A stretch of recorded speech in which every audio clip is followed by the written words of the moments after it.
मेरे महबूब वतन तुझ पे अगर चाहो बिस्मिल्लाहिर्रहमानिर्रहीम इय्याका नअबुदु व इय्याका नस्तईन।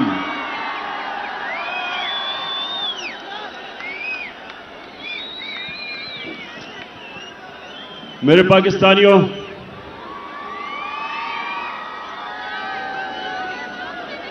पहले तो मैं आप सबसे माजरत चाहता हूं कि आपको इतनी देर इंतजार करवानी पड़ी।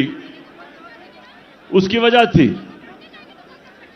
कि मुझे रास्ते से, सड़कों से काफिलों के पैगाम आ रहे थे कि अभी हम सड़कों पे फंसे हुए हैं, तो अपनी तकरीर जल्दी ना करना। तो मैं आपसे इसलिए माजरत चाहता हूं कि अभी भी कई लोग सड़कों के ऊपर फंसे हुए हैं और दूर से आए हैं कई, तो उसके लिए मैं माजरत चाहता हूं कि हमें आपको इंतजार करवानी पड़ी। अच्छा, अब मेरे पाकिस्तानियों, मैं जब लाहौर से निकल रहा था तो मुझे दो चीजें सबने कही कि जी आपकी इस वक्त टांग की वो हालत नहीं है कि आप ट्रैवल कर सकें और मुश्किल है, गाड़ी में घुसना चढ़ना मुश्किल है इस वक्त, और इंशाल्लाह 3 महीने और लगेंगे जब तक ये ठीक नहीं होती। लेकिन दूसरी चीज भी कहते रहे, और उससे भी ज्यादा लोग, कि आपकी जान को खतरा है।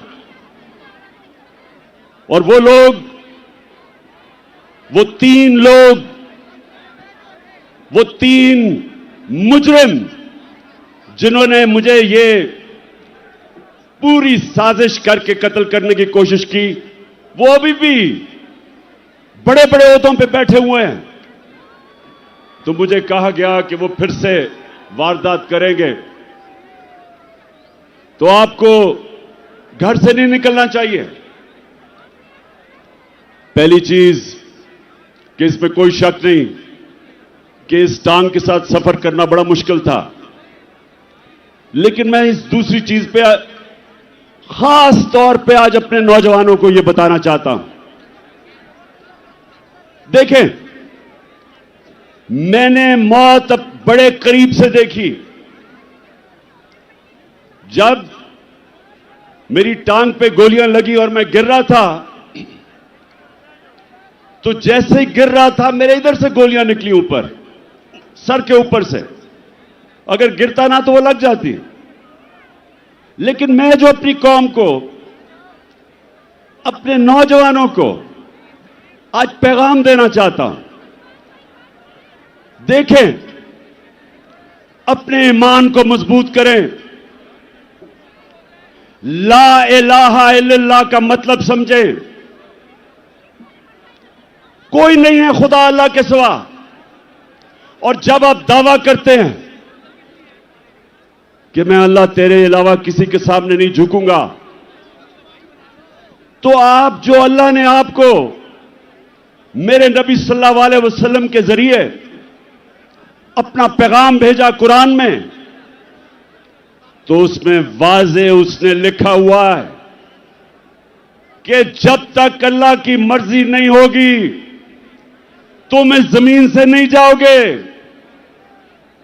और जब उसका फैसला हो गया तो जितना मर्जी एहतियात करो, डरो, छुपो, भागो, मौत से नहीं बच सकता इंसान। तो जब मैं गिरा तो उसी वक्त मुझे पता था कि अल्लाह ने मुझे बचाया। उस वक्त मुझे पता था कि अल्लाह का यह फैसला था कि मैंने नहीं अभी जाना। उसी वक्त अल्लाह का शुक्र किया मैंने। और यह अल्लाह का शान देखें कि 12 लोगों को गोलियां लगी, कंटेनर के ऊपर 12 लोगों को गोलियां लगी। ये फैसल को भी, मैं बल्कि इसको देख रहा था, इसके मुंह से खून गिर रहा था, गाल से। अहमद चट्टा जो मेरे साथ था, वो मेरे साथ गिरा हुआ था। ऊपर और लोगों को गोलियां लगी, लेकिन अल्लाह की शान देखो कि 12 में से एक भी अल्लाह को प्यारा नहीं हुआ, सब बच गए। एक गार्ड को 6 गोलियां लगी, सब गोलियां ऐसी थी कि वो बच गया। मेरा जो गार्ड जाहिद था, हमारा इमरान इस्माइल जो सिंध के गवर्नर थे, 4 गोलियां उसके कपड़ों में से निकली, बच गया। तो मैं आज सारी कौम को, मैं सिर्फ आपको एक बताना चाहता हूं कि अगर आपने जिंदगी सही माने में जिंदगी गुजारनी है, तो ये जो मौत का खौफ है, इससे अपने आप को आजाद करें। ये जो खौफ जो इंसान के ऊपर तारी होता है, बड़े इंसान को एक छोटा सा इंसान बना देता है। खौफ एक कौम को गुलाम बना देती है। ये जो मरने का डर है, मुसलमानों की तारीख में जो सबसे बड़ा सानिया हुआ, हजरत इमाम हुसैन का करबला में, तो कूफा के लोगों को पता था कि हजरत इमाम हुसैन राय हक पे खड़े हैं, लेकिन यजीद का खौफ था, उसके जुल्म का खौफ था, नहीं मदद करने के लिए आए। और मुसलमानों की तारीख का सबसे बड़ा ट्रेजेडी सानिया हुआ। और ये जो खौफ है, ये इंसानों को गुलाम बनाता है। जिल्लत का खौफ कि जी मुझे जलील कर देंगे।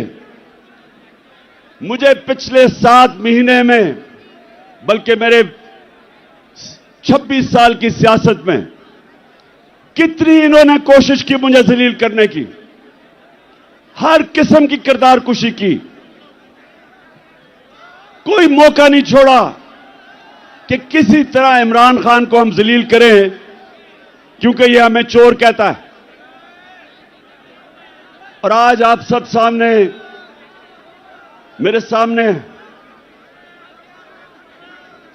इस तादाद में पब्लिक, कितने वजीर आजम आए और गए, किसके लिए कौम निकली ऐसे जो आज आप मेरे लिए निकले हैं?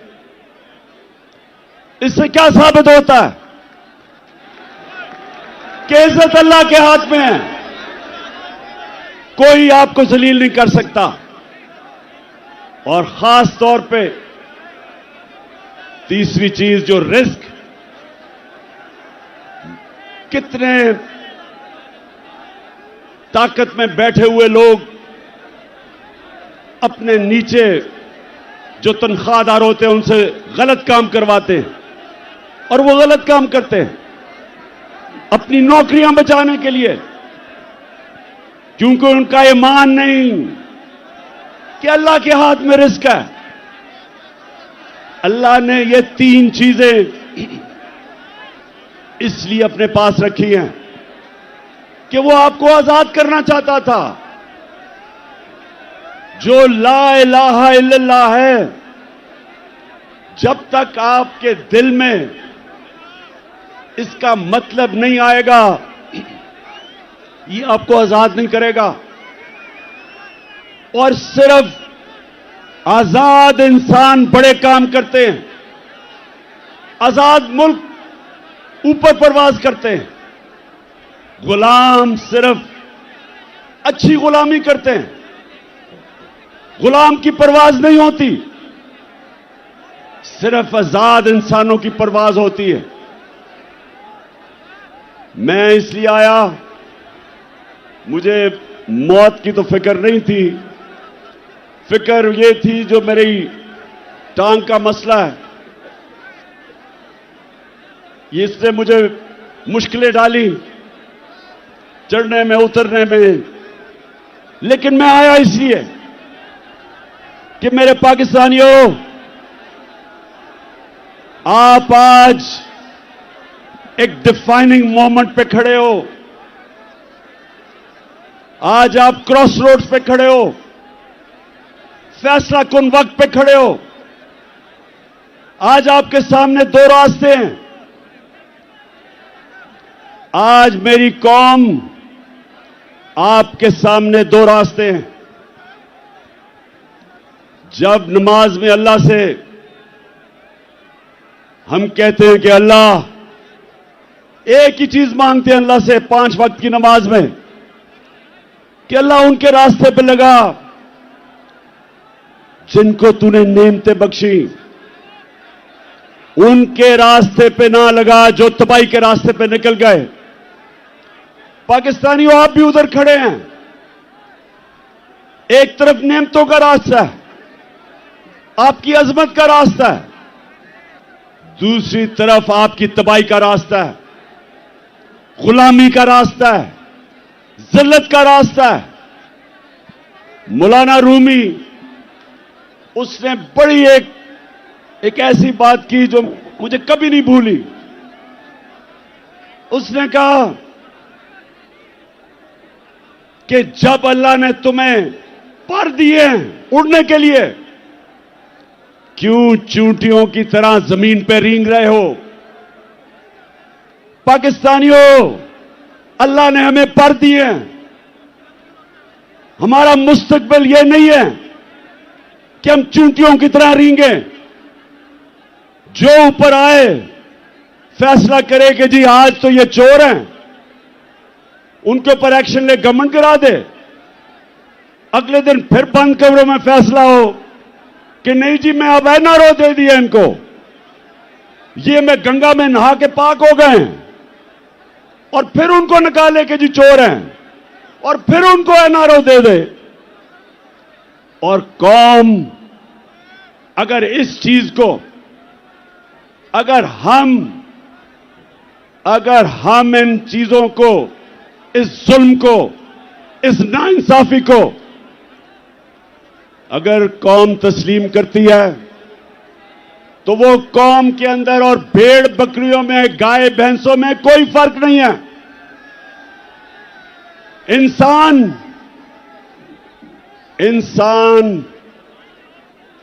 इंसाफ मांगता है। इंसानी माशरे में और जानवरों के माशरे में फर्क ही एक है। इंसानों के माशरे में इंसाफ होता है, जानवरों के माशरे में ताकतवर की हुक्मरानी होती है। पाकिस्तान अगर एक अजीम मुल्क नहीं बना तो उसकी एक वजह है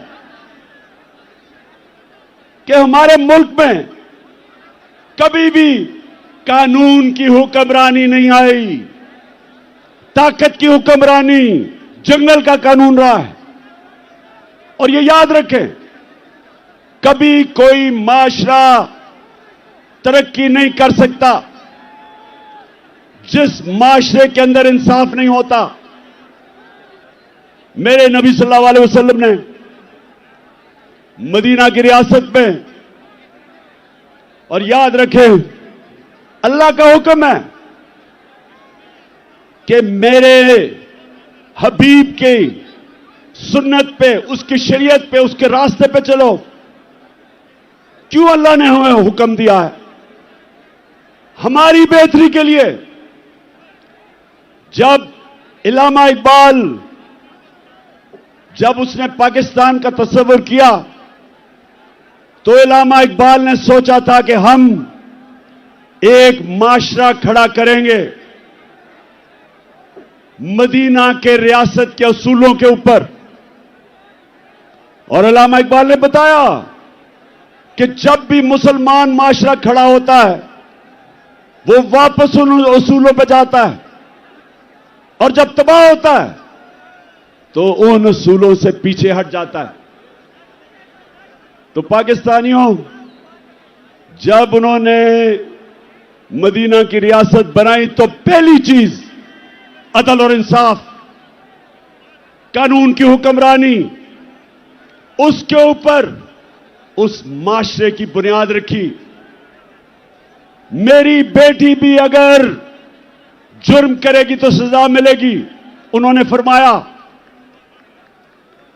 कोई कानून से ऊपर नहीं। और फिर बताया कि तुम्हारे से पहले बड़ी कौमें तबाह हुई। जो ताकतवर जब चोरी करता था, जुर्म करता था, उसको माशरा नहीं पकड़ता था, सिर्फ कमजोर को पकड़ता था। तो आज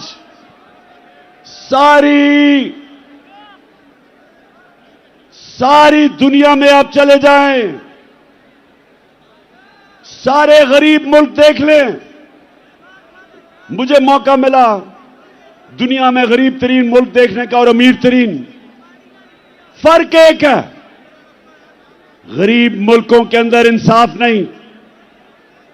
वहां भी इस तरह के बड़े बड़े डाकू, जरदारी और शरीफ की तरह पैसा चोरी करके बाहर लेके जाते हैं और उनको निजाम नहीं पकड़ सकता।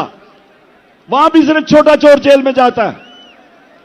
सारे गरीब मुल्कों में देख लें और सारे खुशहाल मुल्कों में चले जाएं, यूरोप जाएं, स्विट्जरलैंड जाएं, स्कैंडिनेविया जाएं, बर्तानिया जाएं, पूछें जो बैरून मुल्क पाकिस्तानी उन मुल्कों में रहते हैं, उनसे पूछें क्यों वो आज तहरीक इंसाफ के साथ खड़े हैं, क्यों बैरून मुल्क पाकिस्तानी आज हमारे साथ खड़े हैं, क्यों उनको समझ है मैं क्या कह रहा हूं। क्योंकि उन मुल्कों के अंदर इंसाफ है। यहां से जाके वह पैसा बनाते हैं, वहां खुशहाली आती है, अपने बच्चों को अच्छे स्कूलों में पढ़ाते हैं। क्यों? क्योंकि उनके मुल्क में इंसाफ है, मेहनत का फल मिलता है, उनके हुकूक की तहफ़्फ़ुज़ है, उनकी अदालतें इंसानों के अंदर इंसाफ करती हैं, इसलिए वहां खुशहाली है। और गरीब मुल्कों के अंदर हर गरीब मुल्क अब चले जाएं, उनके बड़े बड़े वजीर आजम, उनके सदर मुल्क से पैसा चोरी करके बाहर ले जाते हैं। हर साल 1700 अरब रुपया गरीब मुल्कों का चोरी करके, उनके ही साहिब इख्तिदार चोरी करके अमीर मुल्कों में ऑफशोर अकाउंट्स में ले जाते हैं। गरीब होता जा रहा है, अमीर मुल्क अमीर होते जा रहे हैं। तो पाकिस्तान अगर आज इन हालात में है, इसकी ये वजह नहीं कि वसाइल की कमी है, इसकी वजह ये कि हमने शुरू से ही कानून की हुक्मरानी नहीं की। मार्शल लॉ आता था तो वो कानून तोड़ के आता था, ताकत की हुक्मरानी थी, वो कानून से ऊपर थे। लेकिन ये जो दो खानदान जिन्होंने 30 साल इस मुल्क पे हुकूमत की, इन्होंने भी कभी मुल्क के इदारों को मजबूत नहीं होने दिया। ये भी जब आते थे तो बजाय इदारों को मजबूत करते, कानून की हुक्मरानी लेके आते, इन्होंने भी आते साथ ही इदारों को कमजोर किया। क्योंकि करप्शन नहीं हो सकती थी जब तक इदारे कमजोर ना हो। और यह वजह है पाकिस्तानियों, नौजवानों जो तरसते हैं मुल्क से बाहर जाने के, नौकरियां ढूंढने के लिए, ये समझ जाएं कि बीमारी एक है, इंसाफ नहीं है। अब मुझे ये बताएं, आजम स्वाति ने बात की कि क्या मसला था हमारी हुकूमत को जो हटाया गया। क्या इमरान खान के ऊपर कोई करप्शन थी? जब भी इन दोनों की हुकूमतें हटाई गई तो करप्शन होती थी। हमें किस वजह से साजिश के तहत हटाया गया। कौन सी हम गलती कर रहे थे? पहले ये जो बैंकरप्ट दिवालिया निकाल के मुल्क का इन्होंने जब छोड़ा 2018 में, पाकिस्तान की तारीख का सबसे बड़ा बैरूनी खसारा $20 अरब। हमने मुल्क संभाला, बैरून मुल्क मैं गया, हमारे दोस्त ममालिक से पैसे लिए, शर्म आई मुझे। मैं ये भी आपको बता दूं कि मेरे 3.5 साल में सबसे ज्यादा शर्मिंदगी होती थी जब हमें जाके मुल्क के लिए पैसे मांगने पड़ते थे। शौकत खानम के लिए मैं 30 साल से पैसे इकट्ठे कर रहा हूं, नवल यूनिवर्सिटी के लिए, लेकिन मुझे शर्म नहीं आती थी क्योंकि मैं अपने लोगों से पैसे इकट्ठे कर रहा हूं अपने मुल्क की यूनिवर्सिटी या अस्पताल के लिए, लेकिन किसी और से अपने मुल्क के लिए पैसे मांगना यह मेरे लिए सबसे ज्यादा बायस शर्म थी। और इसलिए कि इन चोरों ने 4 गुना ज्यादा कर्जा चढ़ाया 10 सालों में, हम 8 से और 18 के बीच में। तो पहले हमने मुल्क संभाला, फिर कोरोना आ गया, दुनिया में तबाही मचाई उसने। एक सदी में एक इस तरह का बुरान आता है। हमने जिस तरह कोरोना को संभाला, मदद तो अल्लाह की थी, लेकिन जो हमने फैसले किए, हमने फैसला किया हम शट डाउन नहीं करेंगे। मेरे से सबने तनकीद की, ये सारी ऑपोजिशन तब जब थी, सबने कहा कि मुल्क को बंद कर दो नहीं तो फैल जाएगी।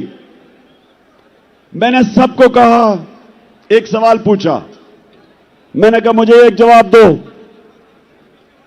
कि वो जो छाबड़ी वाला है, वो जो रिक्शा वाला है, वो जो टैक्सी चलाता है, वो जो दिन की दिहाड़ी ले करता है और घर आके अपने बच्चों का पेट पालता है, वो जो कच्ची वादियों में 7-7 लोग एक कमरे में हैं, उनको मैं क्या कहूंगा? उनका जब बंद कर दूंगा तो उनको वो खाना किधर से देंगे अपने बच्चों को? और यकीन करें, ये जो मेरी तनकीद कर रहे थे ऑपोजिशन वाले, कोई जवाब नहीं था। हमने लॉकडाउन ही लगाया, हमने अपनी बिजनेसेस बचाई, हमने इनको सस्ते कर्जे दिए, हमने एहसास प्रोग्राम जो दुनिया ने, वर्ल्ड बैंक ने कहा कि दुनिया का 4थे नंबर पर बेहतरीन प्रोग्राम था जिसने निचले तबके को बचाया, हमने अपने मुल्क को कोरोना से निकाला। फिर जो भी आजम बता रहा था, हमने रिकॉर्ड एक्सपोर्ट्स की। आखिरी साल हमारा टैक्स करेक्शन रिकॉर्ड, 17 साल के बाद सबसे ज्यादा इंडस्ट्री हमारी ऊपर गई, 10.5%। 17 साल के बाद हमारी ग्रोथ रेट 6%, तीसरे साल 5.7। तो हमने तो मुल्क को उठा दिया था, हमने तो किसानों को उठा दिया था। आज किसानों से पूछें कि जितना पैसा किसानों ने हमारे दौर बनाया, उन्होंने अपनी पैदावार पे लगाया, रिकॉर्ड फसलें हुई, 4.5% पे हमारी ज़राअत ऊपर आई 17 साल के बाद। तो मुल्क तो ऊपर जा रहा था।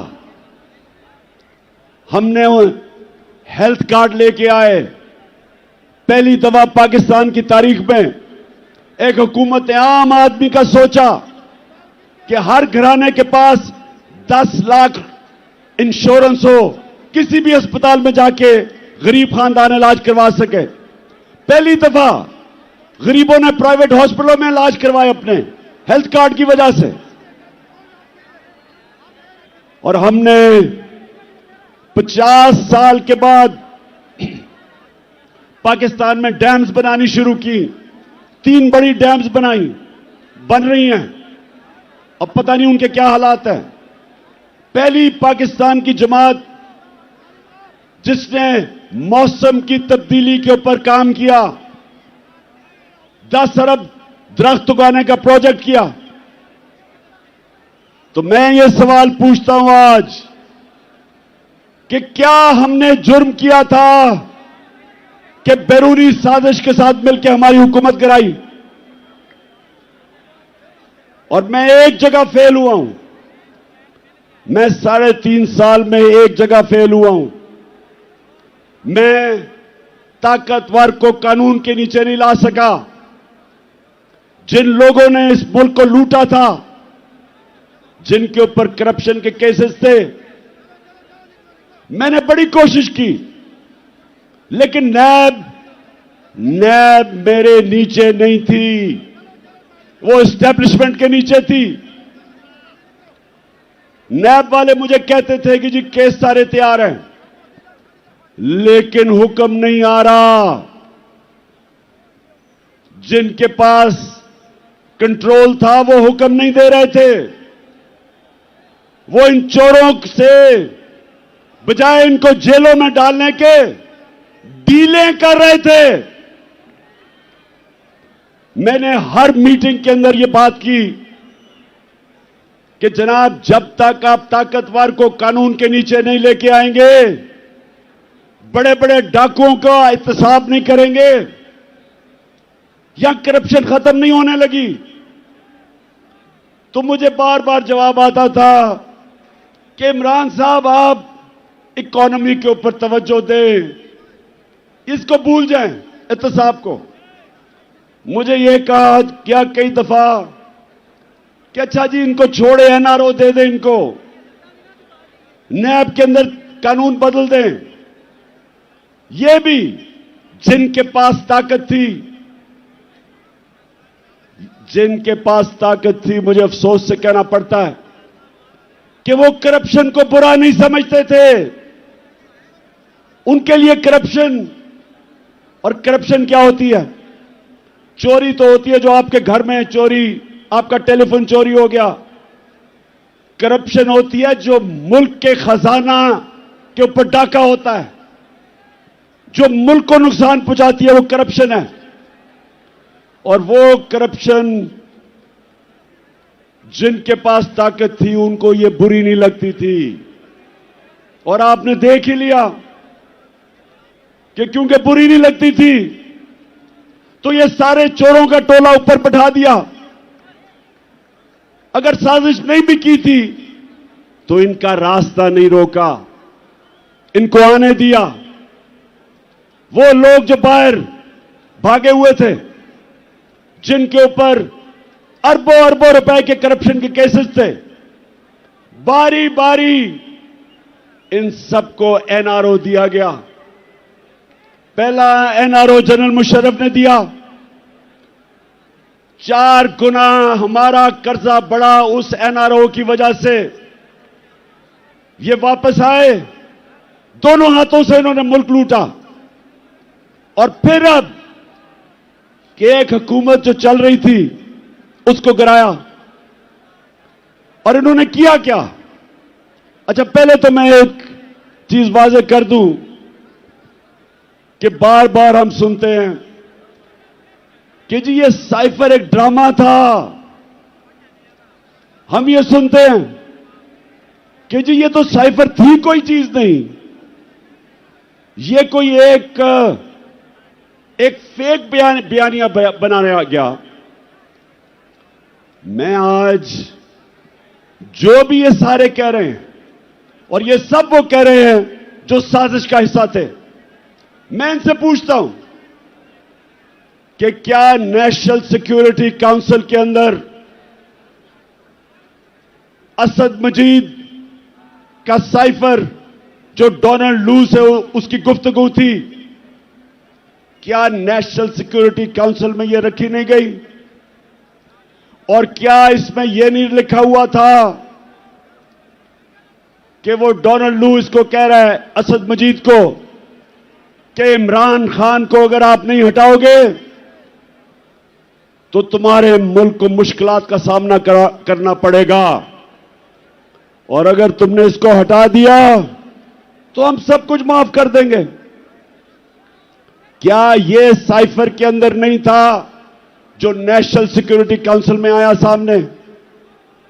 और क्या नेशनल सिक्योरिटी काउंसिल ने यह कहा नहीं कि अमेरिका से प्रोटेस्ट करो, डिमार्च करो, उनको कहो कि तुम्हारे मुल्क में मुदाखलत कर रहे हो?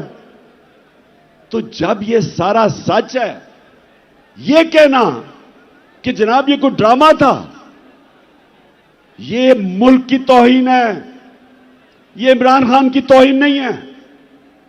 कि क्या मजाल है किसी मुल्क का एक छोटा सा सरकारी ऑफिसर एम्बेसडर को कहे कि जनाब अपने वजीर आजम को हटा दो?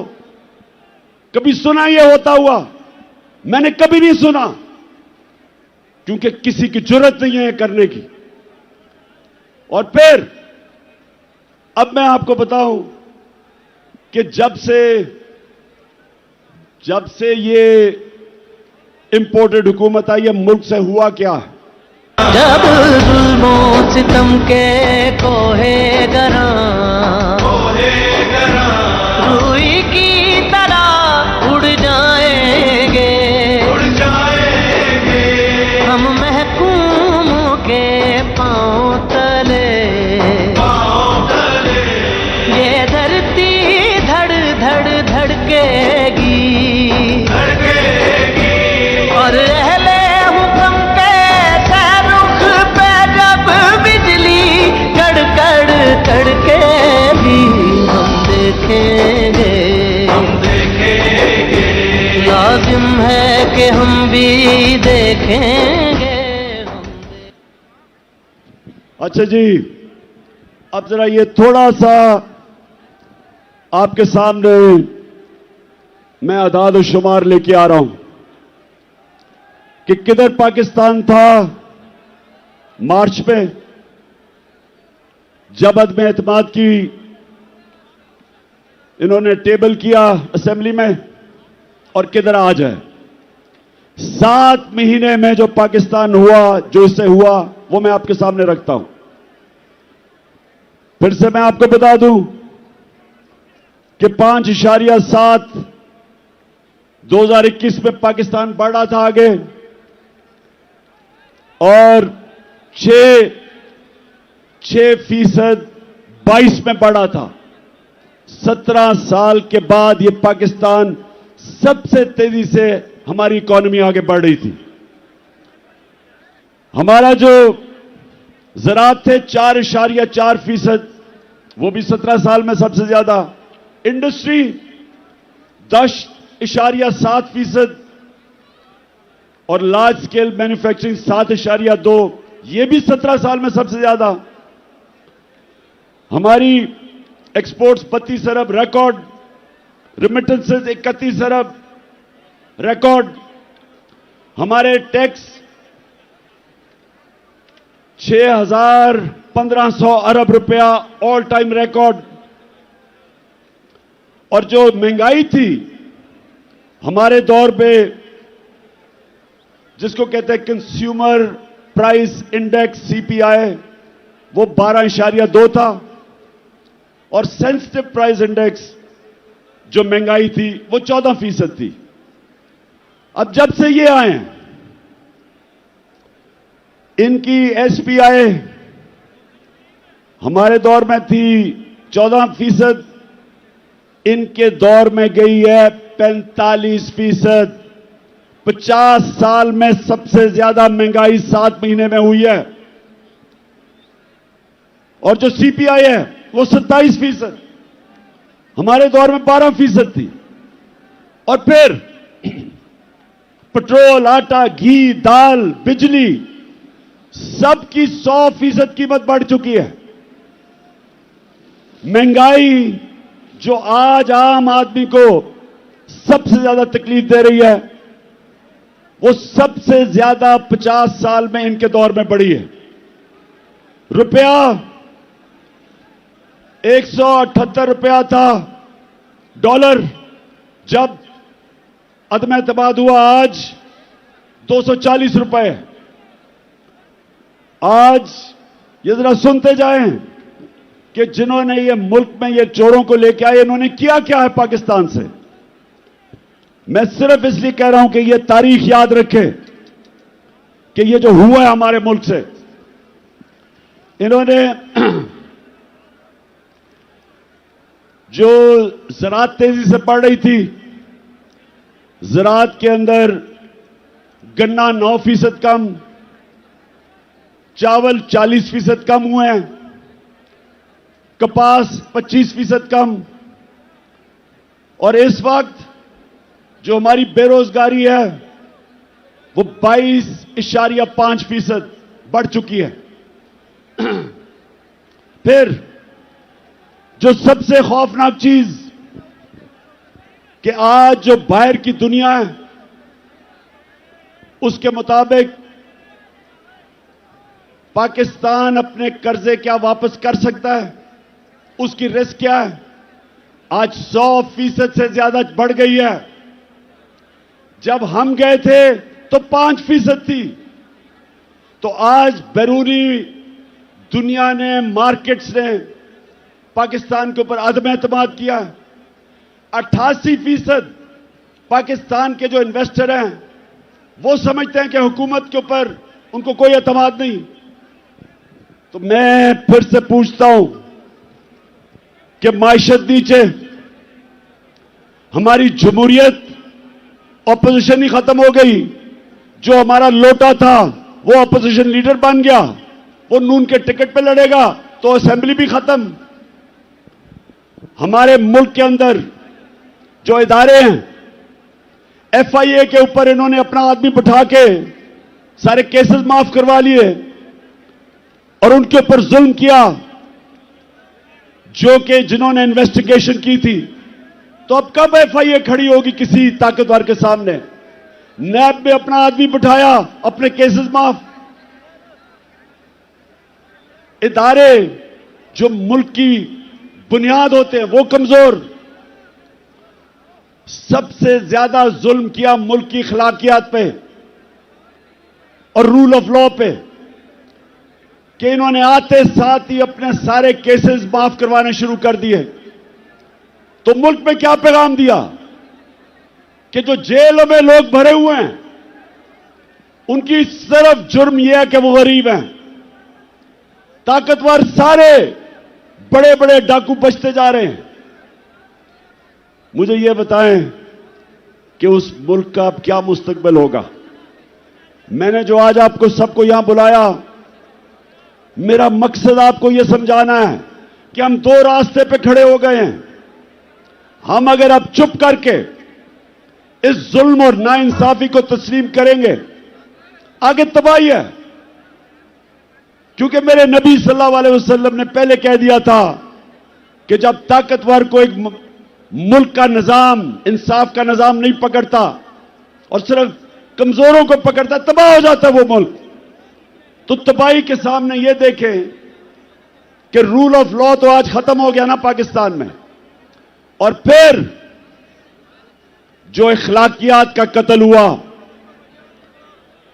अमर बिल मारूफ, हुक्म है अल्लाह का कि अच्छाई के साथ खड़े और बुराई के खिलाफ, तो आज अमर बिल मारूफ तो इन्होंने खत्म कर दिया, बुरों को ऊपर आके बैठा दिया।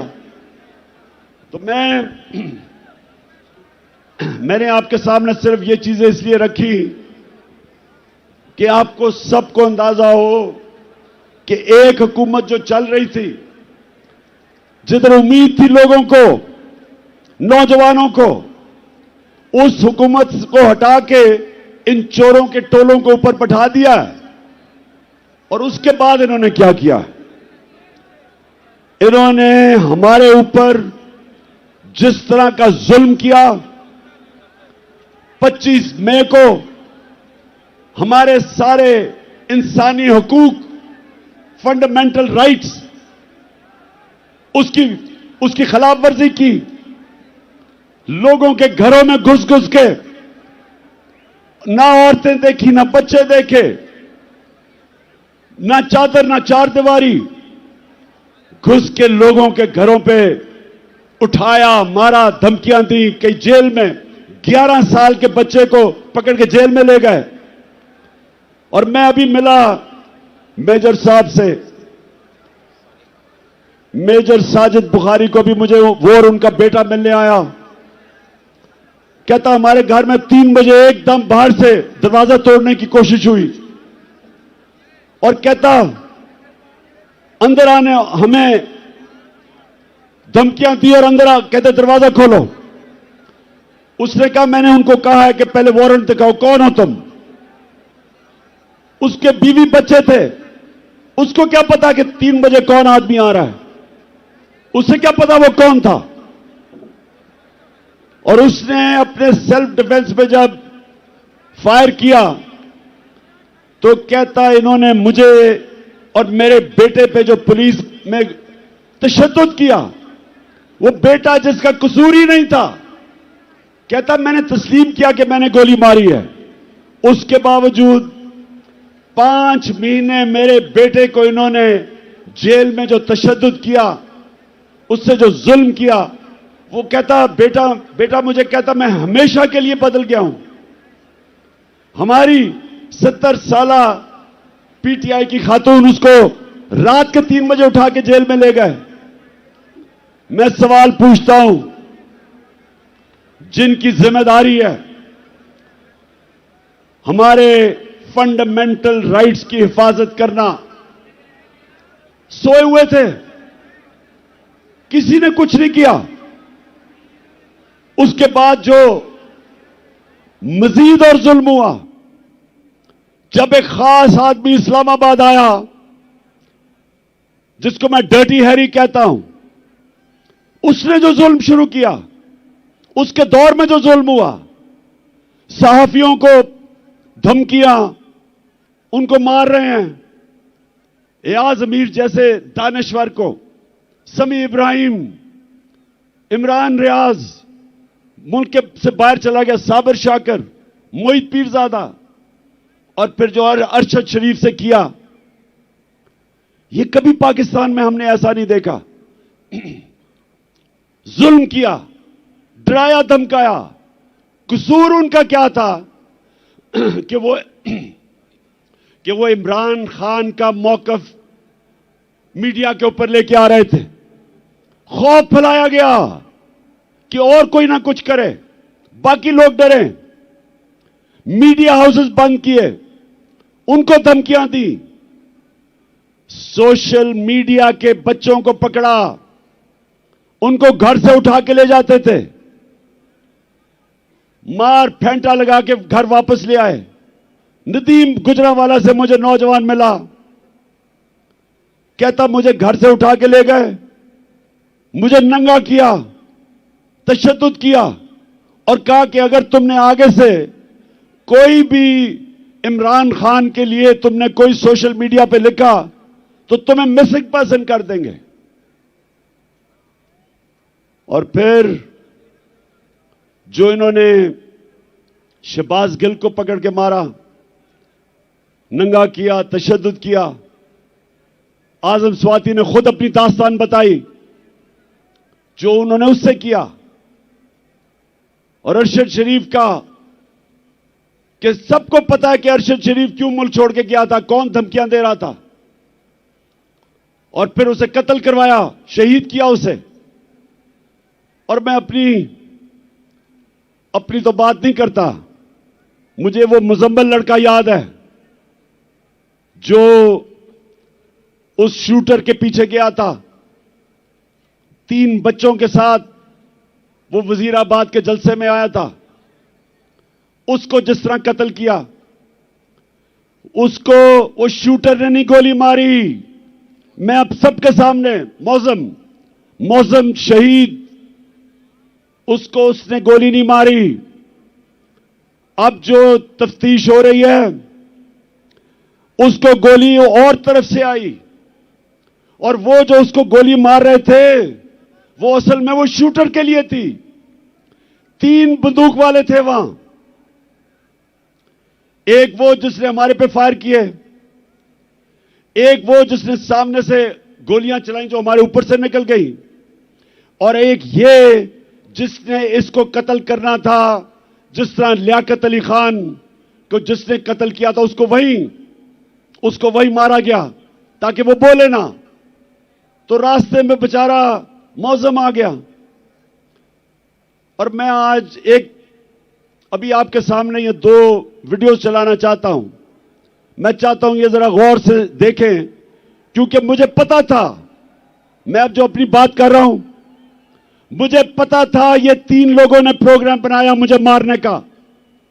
मुझे पता था, मुझे अंदर से खबरें आई, एजेंसीज के अंदर से, कि पहले ये प्रोपेगेंडा करेंगे कि इमरान ने तौहीन मजहब की, और उसके बाद ये कहेंगे जी दीनी इंतहा पसंद ने इसे कत्ल कर दिया। ये 2 आप वीडियो देखें। ये आज से 2 महीने पहले मैंने ये क्या कहा था, ये देखें। किया मुझे मरवाने का, वो इसके पीछे हैं। इन्होंने फैसला किया कि जी कहेंगे तौहीन मजहब किया, और उसके बाद अगर मुझे किसी ने कत्ल किया तो कहेंगे जी कोई मजहबी जुनूनी ने कर दिया क्योंकि इसने तौहीन मजहब किया। कोई ये कान खोल के सुन लो, मैंने अपनी सारी कौम एक टेप बना के रखी हुई है। जिस वक्त मुझे कुछ हुआ वो टेप आ जाएगी, रिलीज होगी, और वो 4 लोगों के नाम सारी कौम के सामने आएंगे जिन्होंने बंद कमरों में ये फैसला किया और दूसरी कोशिश कर रहे हैं। पहले से इनका प्लान बना हुआ है, मैं आप सबको पहले भी बता चुका हूं। 4 लोगों ने बंद कमरे में फैसला किया मुझे मरवाने का, और वो लोग अभी भी उस साजिश पर लगे हुए हैं। उन्होंने दोनों मरियम जो झूठ बोलने की पीएचडी दोनों के पास है, इनको और जावेद लतीफ को, इन्होंने इनसे प्रेस कॉन्फ्रेंस करवाई, और प्रेस कॉन्फ्रेंस करवाई ऐसी कि इमरान खान खुदा ना खास्ता उसने मजहब की तौहीन की है। और फिर इनकी कोशिश है कि इसकी वजह से अगर कोई भी मेरे ऊपर वारदात हो तो कहेंगे जी मजहबी जुनूनी ने कर दिया, कहेंगे कि जी कोई दीनी इंतहा पसंद है इसको मार दिया। ये इनका प्लान है।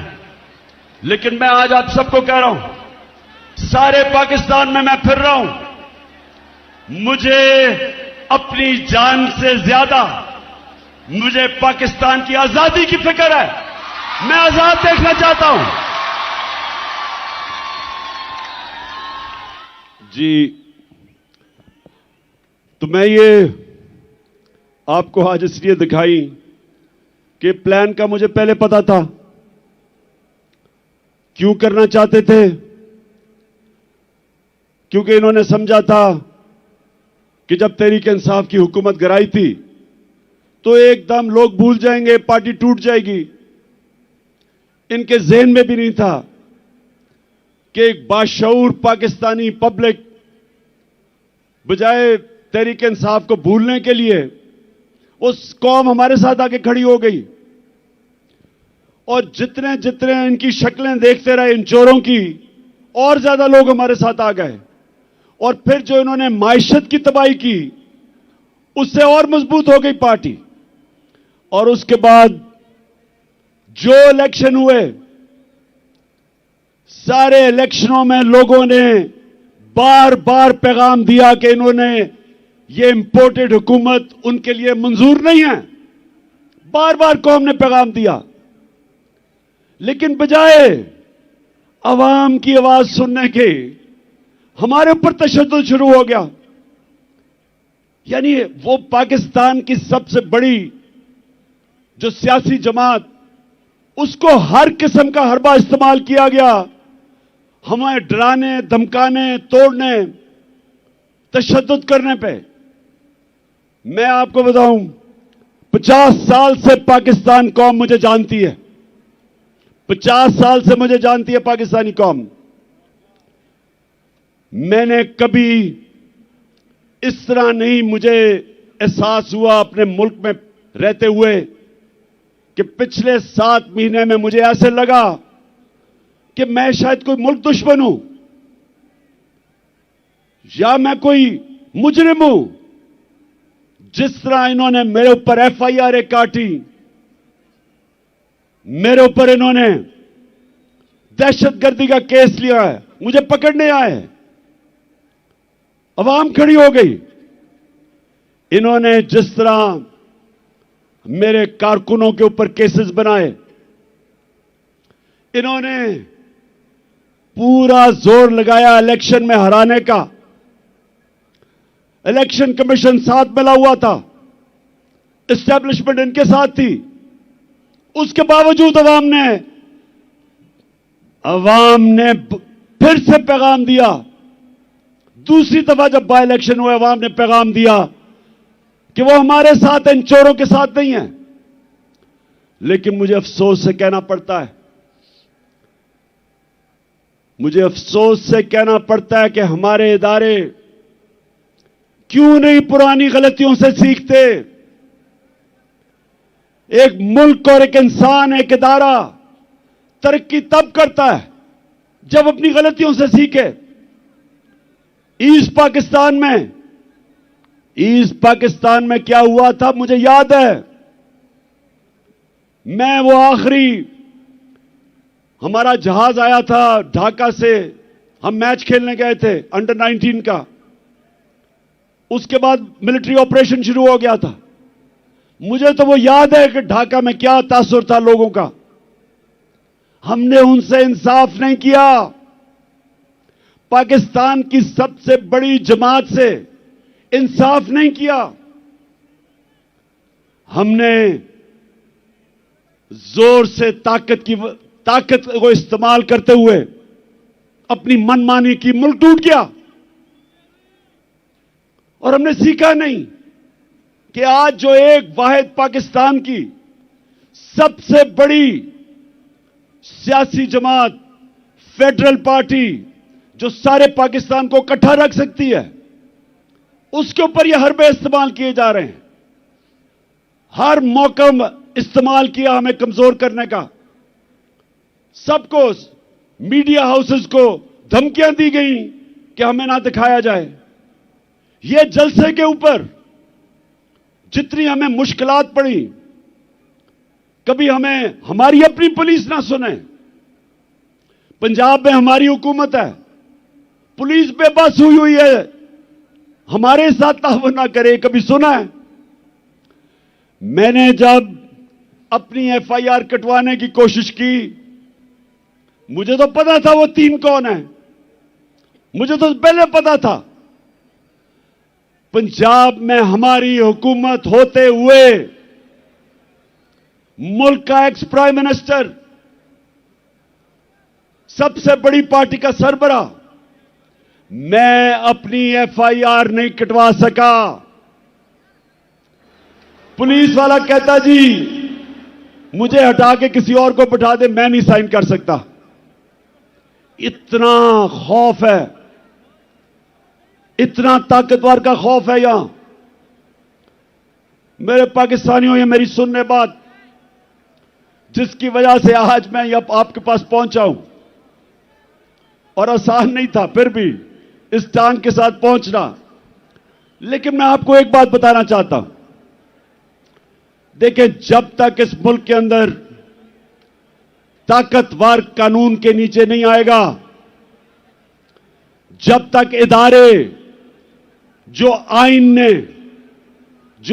ने उनको लिमिट्स दी हुई हैं, दायरा दिया हुआ है, उस दायरे के अंदर रह के काम नहीं करेंगे, जब तक इदारे अपनी जिम्मेदारियां नहीं पूरी करेंगे, और मैं सब इदारों की बात कर रहा हूं, मैं अपनी अदलिया की बात कर रहा हूं, मैं अपनी मिलिट्री एस्टेब्लिशमेंट की बात कर रहा हूं, जो आपकी ये आज तनकीद नहीं कर रहा, वो मुल्क का दुश्मन है।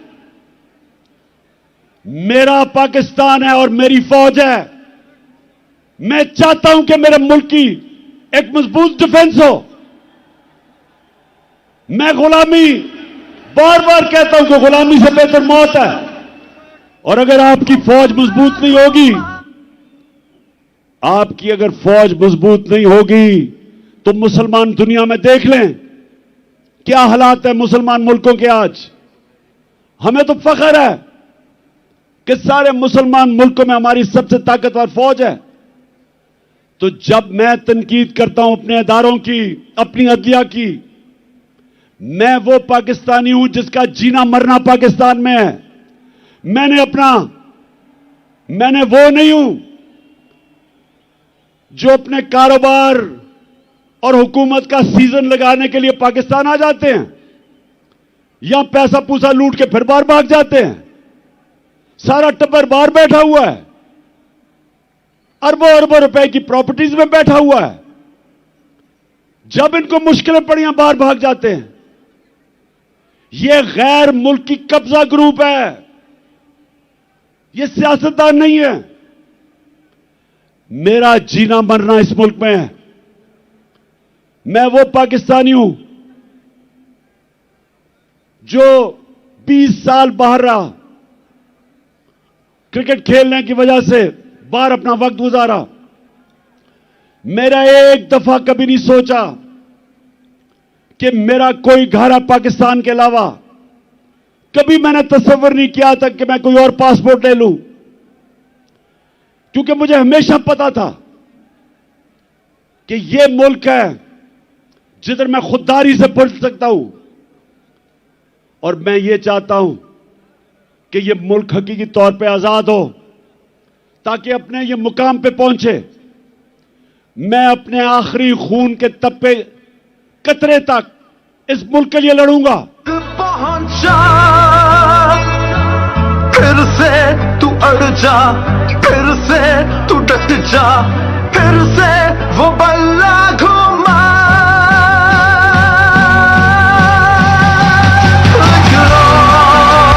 कदम बढ़ा,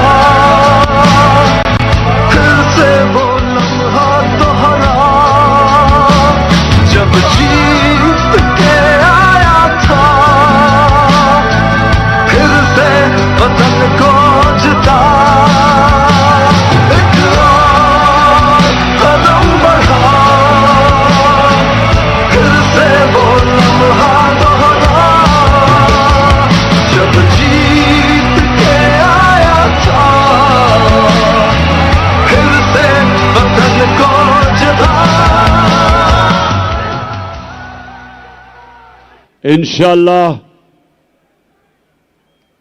जब मुस्तकबिल में इंशाअल्लाह इस मुल्क की तारीख इस चीज की गवाही देगी कि इमरान खान अपने मुल्क के लिए आखिरी गेंद तक लड़ता रहा, आखिरी गेंद तक, आखिरी वक्त तक अपने मुल्क के लिए खड़ा रहा था। और मैं ये भी कहना चाहता हूं कि वो लोग,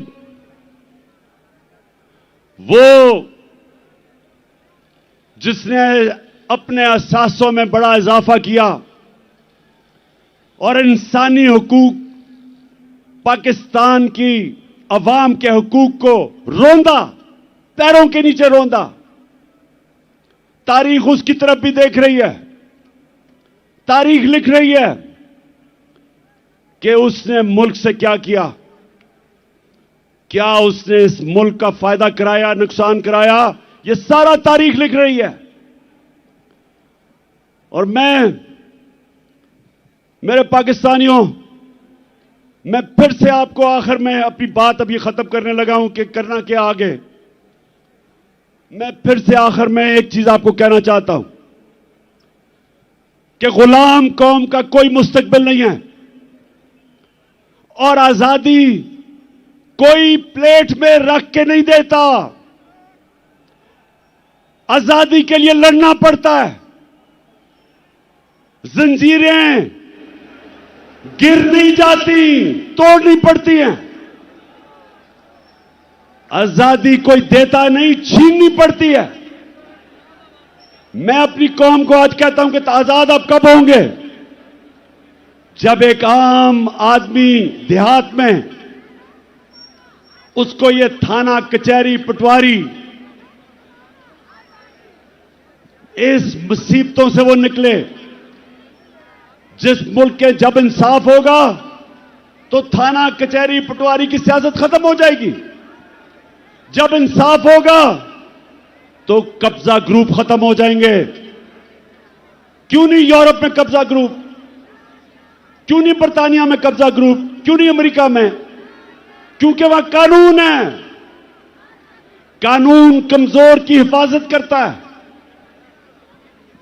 यहां कमजोर को तो छोड़ो, मुल्क का जो वजीर आजम रह चुका वो एफआईआर नहीं कटवा सका, तो बेचारे आम आदमी की क्या हैसियत है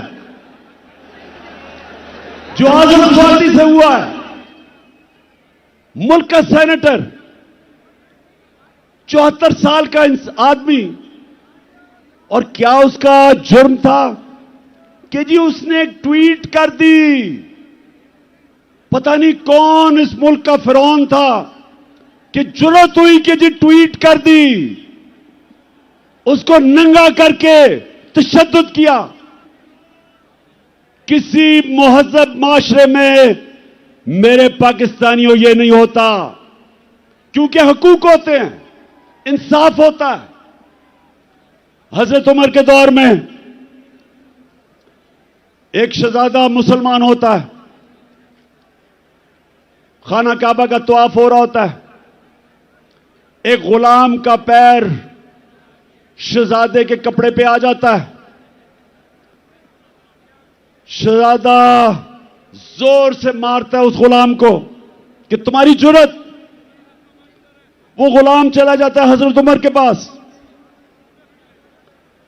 हजरत उमर उस शहजादे को बुलाते हैं, कहते तुमने इसको मारा था? शहजादा कहता हां जी। हजरत उमर गुलाम को कहते हैं वापस इसको लगाओ एक मुंह पे, क्योंकि सबकी इज्जत एक बराबर है। गुलाम और शहजादे की एक इज्जत है। आज मगरिब में जाएं, बर्तानिया में जाएं, आपको पता चलेगा कि जो मदीना के रियासत के असूलों के ऊपर दुनिया की अजीम रियासत खड़ी की थी मेरे नबी सल्लल्लाहु अलैहि वसल्लम ने, उन असूलों के ऊपर आज मगरिब में लोग चल रहे हैं। उधर है इंसाफ, और इंसाफ की वजह से खुशहाली है, और इंसाफ की वजह से आजाद हैं लोग। हर आदमी को पता है कि मेरे पर कोई जुल्म नहीं कर सकता। आप सिंध चले जाएं, जो सिंध के अंदर बेचारे गरीबों पे, हारियों पे, कमजोरों पे जो जुल्म है, मैंने दुनिया में नहीं कहीं देखा। ये जो जरदारी माफिया, झूठे केसेस, गुंडे, मार पड़वाओ, जमीनों पे कब्जे करो, बेचारे लोग बेबस हैं। और हमारे मुल्क में हर तबका जब कमजोर ताकतवर के सामने खड़ा होता है बेबस है। इसलिए मेरी हकीकी आजादी की तहरीक चलती जाएगी जब तक हम अपने लोगों को आजाद नहीं करते। ये चलती जाएगी। और अब मैं आता हूं कि आज जो मैंने आप सबको बुलाया, हम ये जा रहे थे, एक तो हमारी आजादी, हकीकी आजादी की तहरीक चलती रहेगी। आज मैंने आप सबको यहां बुलाया था, ये जो मार्च हम करके आ रहे थे, हमने इस इंपोर्टेड हुकूमत को कहना था कि इलेक्शन करवाओ। एक पुरअमन एहतजाज आइन और कानून में रहते हुए हमने इनसे इलेक्शन मांगने थे, क्योंकि सारी कौम चाहती है इलेक्शन। गैलप की सर्वे आई है कि 75% पाकिस्तानी इलेक्शन चाहते हैं।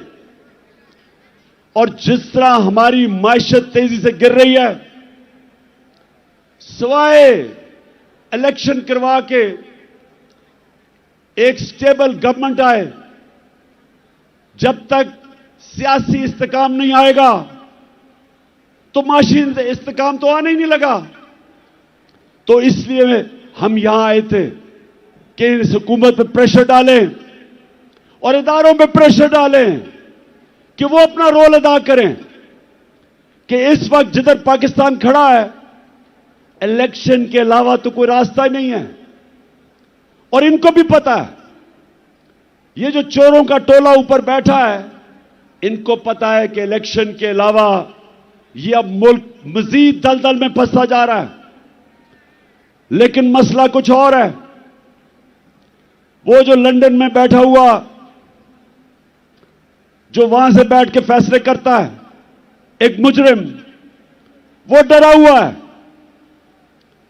वो डरा हुआ इसलिए कि उसे पता है जब इलेक्शन होगा तो उन्होंने पिट जाना है। तो वो इलेक्शन से भागा हुआ है और उसको कोई फर्क नहीं पड़ता कि अगर पाकिस्तान का दिवालिया निकल जाए, क्योंकि उसके अरबों डॉलर बाहर पड़े हैं। ना ही आसिफ जरदारी को फर्क पड़ता है, इसके अरबों डॉलर बाहर पड़े हुए हैं, तो इनको तो कोई फर्क नहीं पड़ता। यहां मसला आएगा, ये बाहर भाग जाएंगे। मसला मेरी कौम का है। इस वक्त हमारी कौम दलदल में फंस रही है। मैंने आपको अदाद और शुमार दे दिए। माशियत तेजी से नीचे जा रही है, फैक्ट्रियां बंद हो रही हैं, बेरोजगारी बढ़ रही है, 50 साल में सबसे ज्यादा महंगाई है, किसान पिटा हुआ है, डीजल की कीमत, बिजली की कीमत, खादों की कीमत, वो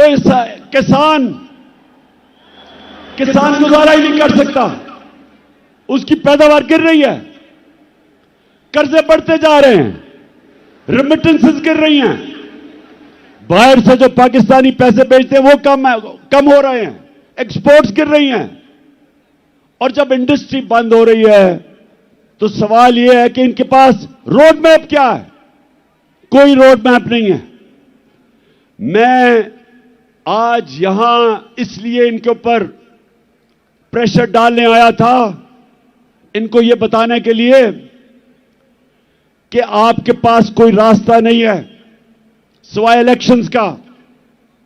और मैं ये सारे पाकिस्तान के जो फैसला, बड़े बड़े ताकतवर फैसला करने वाले इदारे हैं, उनको भी बता रहा हूं कि ये तो मुल्क डूब रहा है।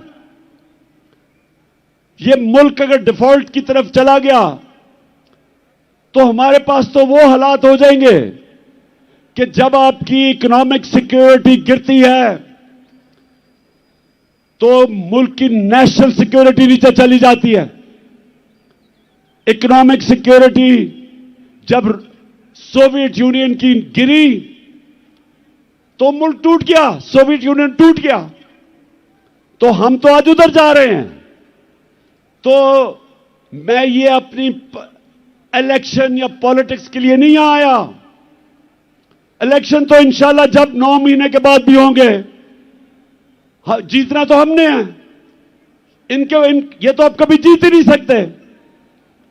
जीतना तो हमने है, लेकिन मुल्क की जरूरत आज इलेक्शन करवाना है, इसको बचाने के लिए। मैं आज फैसला किया था कि मैं अपनी कौम को क्या कहूंगा। क्या हम सीधा इस्लामाबाद निकल जाएं?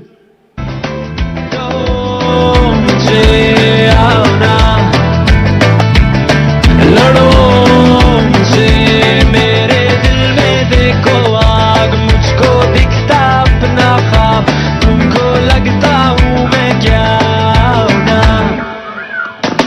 है दुआओं में हाथ सर पे मेरे, बस है काम आओ ना। लड़ो मुझे, लड़ो मुझे।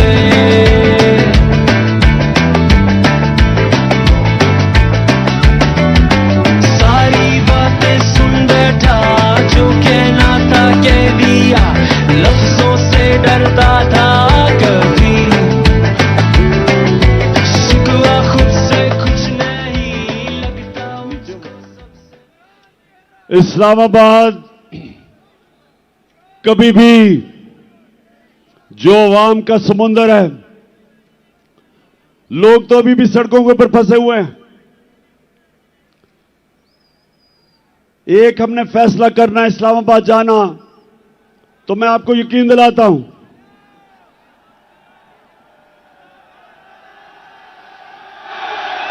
कि ना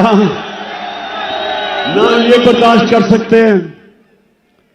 जितनी भी पुलिस आप जमा कर लें, जब लाखों लोग इस्लामाबाद में जाएंगे, कोई नहीं रोक सकता उनको। लेकिन मेरे पाकिस्तानियों, मेरी जितनी भी 26 साल की सियासत है, वो मैंने आइन और कानून के बीच में की है। मेरे लिए इन 7 महीने में बड़ा आसान था कि हम वो श्रीलंका वाला हालात पैदा कर देते। हमने 65 जलसे किए, कभी पाकिस्तान के जलसे में इतने लोग नहीं आए, लेकिन पब्लिक आती थी और पुरअमन तरीके से ये बताते हुए कि हम इन चोरों को कबूल नहीं करेंगे, फिर पुरअमन तरीके से वापस चली जाती थी।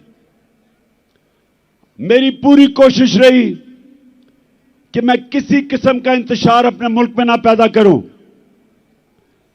क्योंकि वैसे ही माशी हालात बुरे हैं। अगर यहां तोड़ फोड़ शुरू हो गई, सबके हाथ से गेम निकल जाएगी। 25 मई को जब इन्होंने हमारे ऊपर तशद्दुद किया और जब 26 की सुबह मैं इस्लामाबाद पहुंचा, तो मुझे पता था कि अगले दिन इंतशार होगा। मैंने सिर्फ इसलिए अपनी मार्च कैंसिल की कि मुझे पता था कि अगर हम इस्लामाबाद धरने देने का फैसला कर लें तो अगले दिन तबाही होनी थी, खून होना था।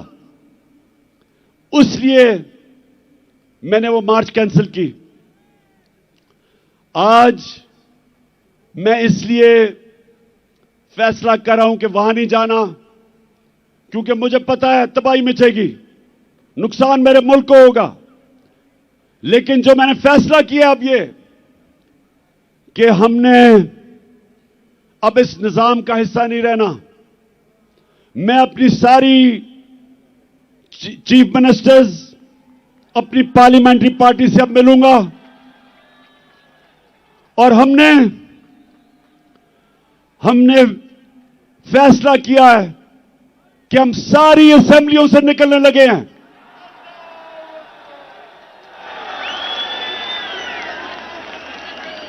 हम बजाय अपने मुल्क में तोड़फोड़ करें, हम बजाय अपने मुल्क में तबाही मचाएं, इससे बेहतर है कि हम इस करप्ट निजाम से बाहर निकलें और इस मुल्क का हिस्सा, इस सिस्टम का हिस्सा ना बने कि जिधर ये चोर बैठ के अपने अरबों रुपए के करप्शन के केसेस हर रोज माफ करवा रहे हैं। गरीब लोग जेलों में हैं, छोटी छोटी चोरी पे बेचारे लोग जेलों में गल सड़ रहे हैं और ये बड़े डाकू अरबों रुपए की चोरी अपनी माफ करवाने के लिए पहुंच जाते हैं। और मुझे अफसोस वो है जो लोग इनको एनआरओ देते हैं। मैं उन लोगों से भी पूछता हूं कि क्या आपको खौफ खुदा नहीं है कि एक मुल्क पे इतना बड़ा जुल्म कर रहे हैं? क्या आपको खौफ नहीं है कि आपने एक दिन अपने मालिक को जवाब देना है? आप कैसे रातों को सोते हैं कि एक एक बड़ा डाकू, उसके केस माफ हो रहे हैं अरबों रुपए के? आप कैसे रातों को सोते हैं कि बेरोजगारी और महंगाई में गरीब आदमी चोरी करता है और वो जेल में गल सड़ रहा है? इसलिए मैंने अपनी चीफ मिनिस्टर से भी बात की है। मैं अब अपनी सारी पार्लियामेंट्री पार्टी से मीटिंग शुरू कर रहा हूं और इंशाअल्लाह आने वाले दिनों में हम अनाउंस करेंगे जिस दिन हम सारी असेंबलियों से बाहर निकल रहे हैं।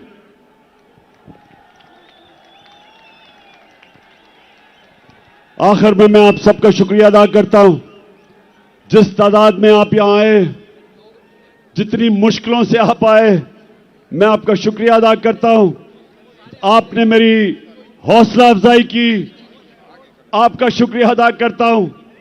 और मैं आखिर में कभी ना भूलना, एक आपने आखिर में एक ओथ लेनी है, हल्फ लेना है, लेकिन यह भूलना ना कि आप एक अजीम कौम है, आपका एक अजीम मुकद्दर है। और इंशाअल्लाह ये मैं जद्दोजहद इसलिए कर रहा हूं कि मेरा ईमान है कि अल्लाह एक दिन हमारे मुल्क पे करम करेगा, और वो तब करेगा जब ये कौम फैसला करेगी। जो कुरान में लिखा हुआ है कि मैं कभी किसी कौम की हालत नहीं बदलता जब तक वो कौम खुद अपनी हालत बदलने की कोशिश ना करे। और इंशाअल्लाह वो मेरी कौम तैयार है अपनी हालत बदलने के लिए। अब ये हल्फ ले। बिस्मिल्लाहिर्रहमानिर्रहीम। हाथ उठा ले, हाथ उठा ले, माइक दे दें बॉस को। हाथ उठा के इमरान खान साहब के साथ हम हल्फ उठाएंगे। मैं यहां से पढ़ूंगा, आपने रिपीट करना है। बिस्मिल्लाहिर्रहमानिर्रहीम। बिस्मिल्लाहिर्रहमानिर्रहीम। हम हल्फ उठाते हैं, हम हल्फ उठाते हैं कि हम पाकिस्तान के आइन की हमेशा पासदारी करेंगे, हमेशा पासदारी करेंगे। हम हकीकी आजादी के इस जिहाद में इमरान खान के साथ इंशाअल्लाह मेरे साथ आखिर तक जदोजहद करेंगे कि हम कभी भी अल्लाह के सिवा किसी के सामने नहीं झुकेंगे। और हम हर किस्म की कुर्बानी के लिए तैयार रहेंगे। अल्लाह हम सबका हामी और नासिर हो। आमीन। पाकिस्तान